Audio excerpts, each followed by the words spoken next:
Good evening, everybody. Sorry about this having to run around a little bit here. I had a camera die out on me, and I didn't have any spares with me, so we're having to use the camera and the laptop.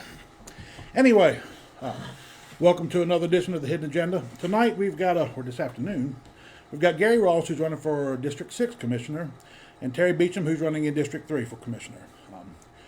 We're going to ask them some questions and kind of just flow and see how it goes. All right, we're going to go ahead and get started on this here. Commission meetings. How many of you guys attended in the last couple of years?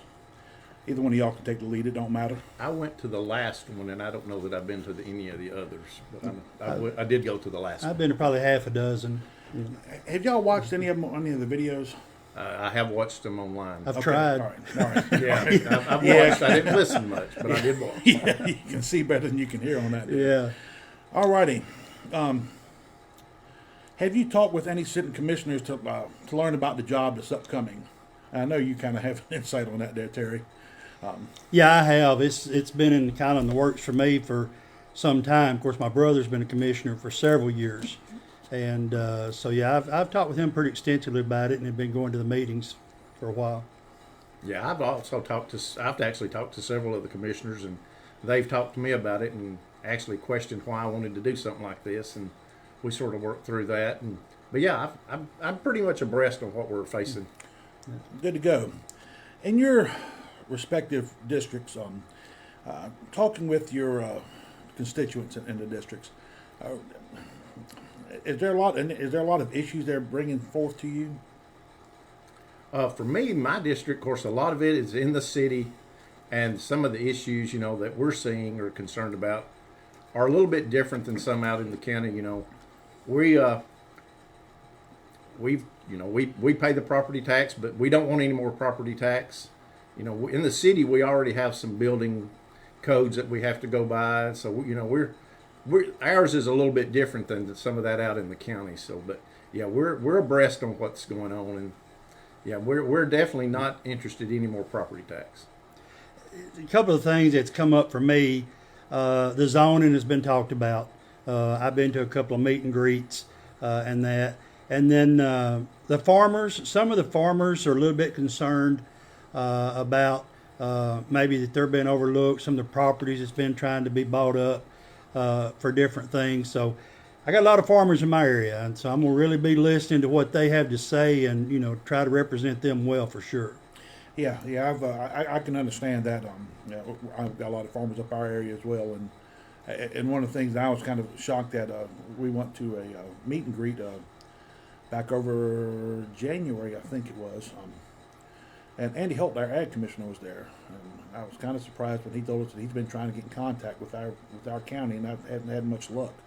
Apparently, the state's got resources for our farmers that they want to get down up in here. So hopefully that'll get resolved in the near future. All righty. Now that we're talking, you kind of talked about building inspection permits. Would you support something like that there? I know this has been brought up once before, and it's been kind of a hot topic recently.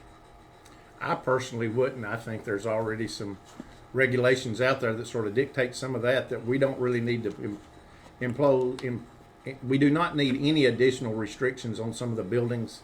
You know, if you go by the law and what's right, your buildings should be safe. There's no reason to add any more restrictions on the buildings right now.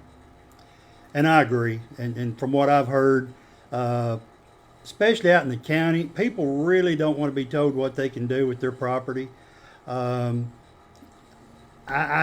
do see the regulations as far as making sure you got proper sewer and all of that. But as far as telling me what in my zoning, what I can build on my property out in the county, not a fan of that. And that kind of even leads into the next thing is supporting zoning in the county. And I'll touch base with a lot of times I hear people say, "Well, I moved out to the county to get away from all the regulations in the city." And I can understand that there, but zoning, I'm assuming y'all are pretty much on the same phase that you are with the building inspection permits. Yes, absolutely. Yeah. And if I want to give my kids a piece of land to build something on it, if they just want to put RV on it or whatever, I don't want them to tell me what I can do with my property. Amen to that. Yeah. Well, and my concern with the zoning and building inspections is if we pass something today with what we think we're facing right now, it may sound good right now, but those same regulations 10 years, 15 years, 20 years down the road could come back to haunt us. And I think we need to be very careful before we start trying to do that kind of stuff.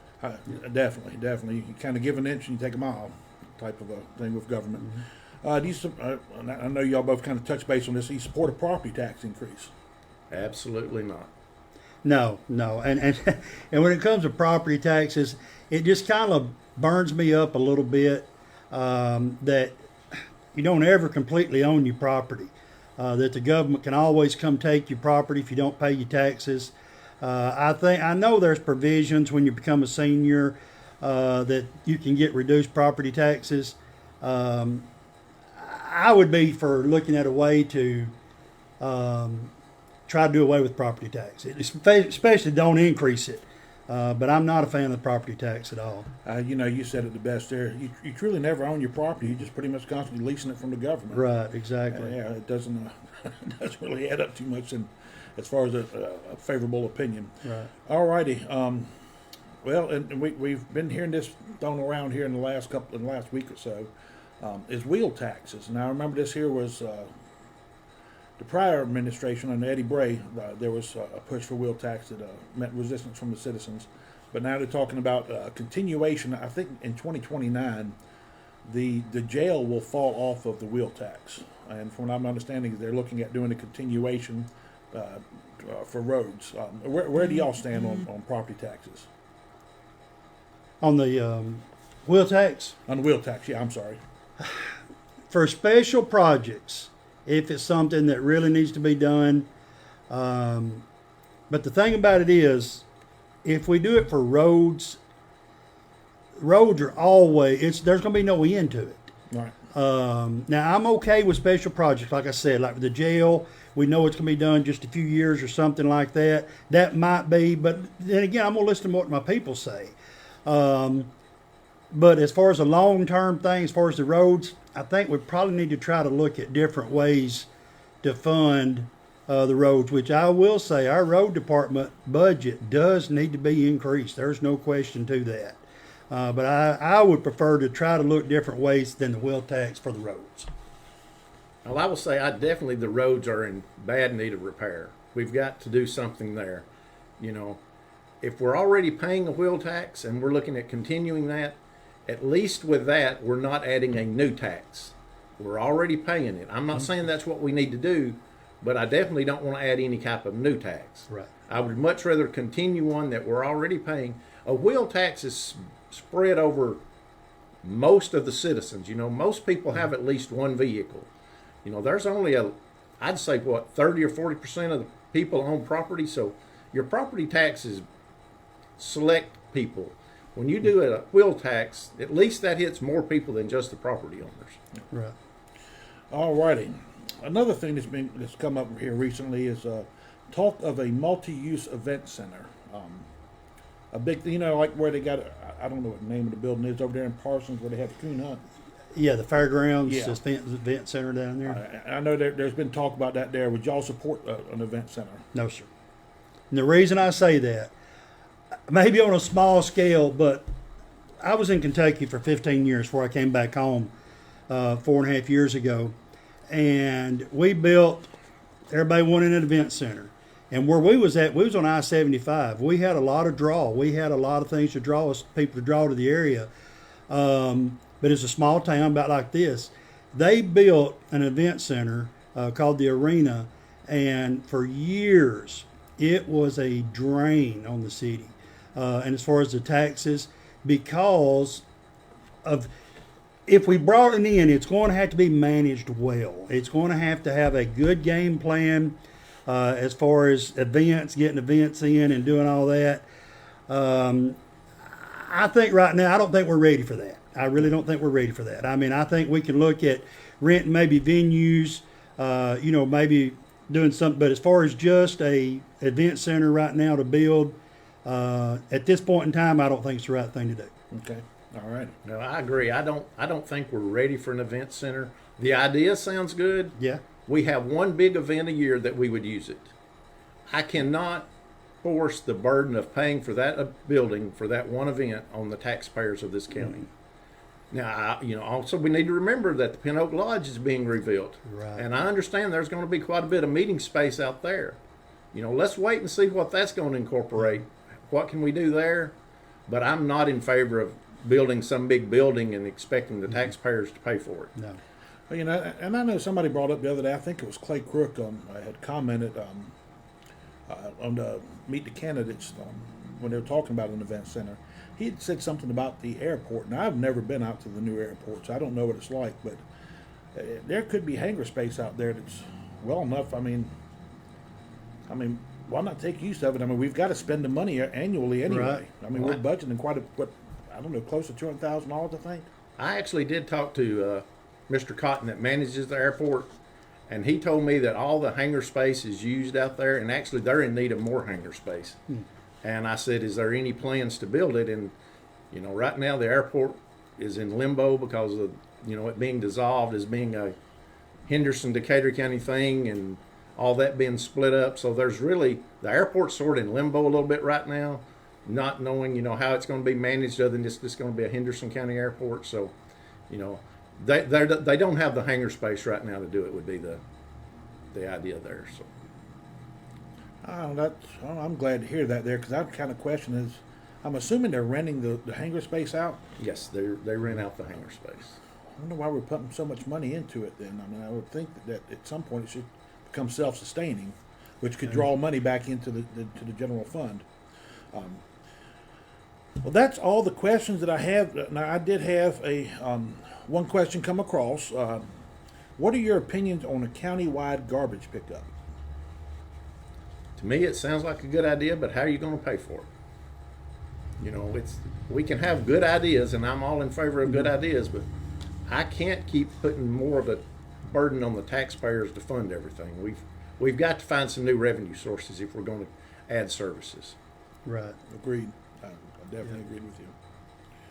You about the same place on that there? Yeah, I am. Yeah, I am. We've got several independent contractors out there that, for the most part, I think are probably taking care of it. And we've got enough of the centers around the county that people can just go drop it off themselves. I really don't see that the taxpayers would probably want to go that route. That's just my opinion. But like I said, I'm here to represent the people. And if they give me enough feedback, want me to approach it or something, we're gonna look at it then. But I don't think so. No, I'm kind of agree with you guys on that there. I'm out in the county. I got to go to the convenience center. I went to one today. I have to go to one of the Right. crossroads. Yeah.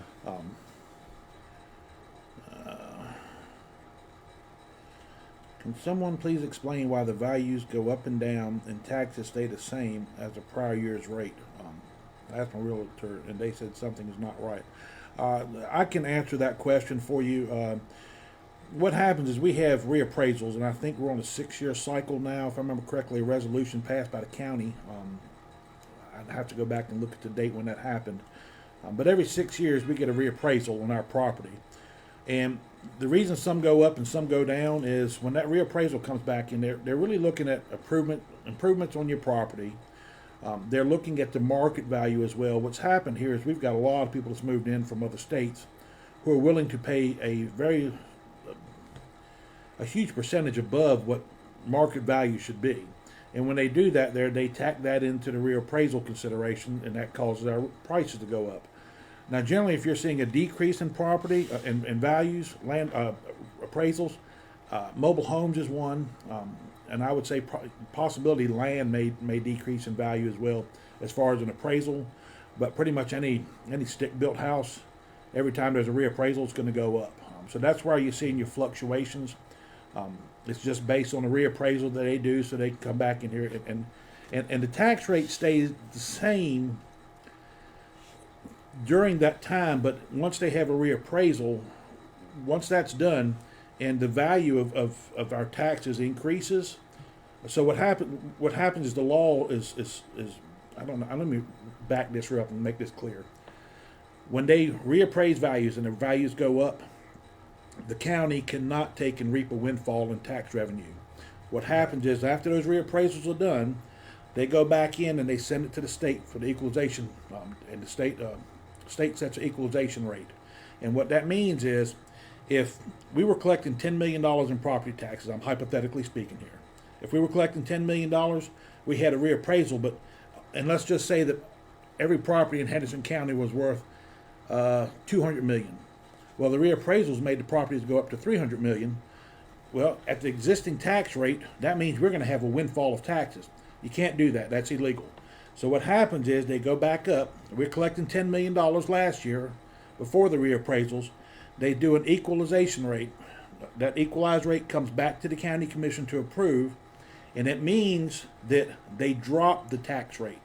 And that tax rate, when it gets dropped, then they're still collecting the $10 million in property taxes. Now, at that point, the county commission can go back in here and approve a tax increase if they'd like to, but that's how that whole thing works. So the tax rate does not actually stay the same. It does change in the year of a reappraisal based on the whatchamacallit. Now, all throughout that 6-year term, that time frame of that 6 years, there are some reappraisals going on. Any kind of improvement to land, to your properties. If tax assessor catches that there, they go back in and adjust that. I hope that answered your question for you. And I'm sorry, gentlemen, I didn't mean to jump in on that there. I didn't know if y'all wanted to challenge that question or not. No, I'm good to let you do that. Yeah. All righty. Well, that's all the questions we've got at this point. So what I'll allow you to do is take a couple minutes, make a sales pitch. I'll let y'all have at it. I'm going to step to the side, and y'all can figure out who's going first. Go for it, Gary. All right. I do appreciate the opportunity to come on here and to speak to you. One thing I've learned in this little campaign is there's no way to knock every door and shake every hand in my district. So just want you to know, if you have a specific question or issue that you'd like for me to address, I'd be glad, reach out to me, give me a call, send me a text, send me a message on Facebook Messenger. I'll be glad to reply to you. I've been in emergency services in this county since 1987 with the ambulance service.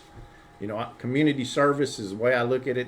I don't even look at, this county commission as a political thing. I look at it as more community service. I just would appreciate your vote. I don't think we need any more politics. We need good common sense. People that want to do the right thing for everybody, make our county better, work within our means. There's no reason to go out and be elaborate on everything, but live within our means. I think we do have to learn to work together. We need a city and a county and a state that can work together. I believe we need good, strong representation in Nashville and in Washington. We need to work together with Scottsdale, Sardis, Parker's Crossroads, and Lexington. The way to move Henderson County forward is to show a unified front that we want to be progressive. And I just would appreciate your vote. I agree with everything Gary just said. Just a little bit about myself. A lot of you remember me. I I grew up around here. My dad, Bobby Beecham, grew up in a servant leader's home. A lot of you remember me from AutoZone. My management experience there, I was a supervisor to DC, and then I managed a store for several years before I went on to Memphis to work for them down there. And I've been a business owner. I've been in business for myself for many, many years. Most all of my adult career, I've been in a management position. For 15 years I was in Kentucky. I worked directly with municipalities in school systems, state and county government, worked with GSA contracts. I'm familiar with a lot of the stuff that goes on as far as the state contracts, as far as profit and loss statements, as far as how to balance budgets and create budgets. So, I mean, as far as the qualifications, I feel like I'm definitely qualified. I'm not a politician, but I will be here for the people, and not just for District 3, for the county, for the city. I'm a homeboy here. I'm glad to be back home. I've been back almost 5 years, and glad to be back. I've got property here. I got family here. And I look forward. I ask your vote. I look forward to working with the people. My brother, Todd, he's been doing this for several years. He encouraged me to come on along beside him and do it. And so I ask you for vote for both of us for county commissioners. And if you have any questions, anytime you can reach out to me. I will respond to you. And appreciate the opportunity to serve you. All righty. Well, that's going to conclude this edition of the Hidden Agenda. Thank you guys for coming on. We certainly appreciate it, and Thanks for the I'm opportunity. sure this. Thank you again. I'm sure the people will enjoy watching this here, and people who didn't catch it now, catch it later on. We're getting ready to head over to Parker's Crossroads for the Ruritan Club meeting with the. It's a forum with the mayors, sheriffs, and District 1 commissioners. We'll have that live here shortly. Reminder too, Thursday night we're going to have Commissioner Jack Johnson out of District 6. He's actually in Garry's district. He'll be on Thursday night, 7 o'clock. Other than that, you guys have a wonderful, wonderful night, and we will see you Thursday. God bless.